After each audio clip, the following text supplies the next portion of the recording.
ஐயா, இப்ப ஏடிஎம்கேவோட நிலைமை என்ன ஆகும் ஐயா? எதிர்காலம் என்ன? ஏடிஎம்கே இந்த மாதிரி முடிஞ்சிருச்சு, லைக் வந்து முடிஞ்சிருச்சு. அனைத்து இந்திய அண்ணா திராவிட முன்னேற்ற கழகம் இனி அது அப்படி ஒரு கட்சி இருக்காதம்மா.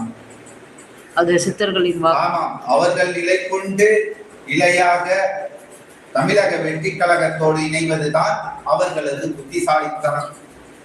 எவரது பேச்சை கேட்டாலும் எவரது செயலை கேட்டினாலும் அக்கால் திசைக்கள் முக்கால் எடுந்து உக்கால் நீட்டிய இரட்டை இலை மரணம் கண்டு மாய்ந்து விட்டால் மண்ணிலே புதைத்து விட்டால் நிலையம் விற்று ஜோதிமயம் ஆகிவிட்டால் அன்னை அவளை உதயம் கண்ட உதித்தவன் இரட்டை இலை சின்னத்தில் எம்.ஜி. ராமச்சந்திரன்.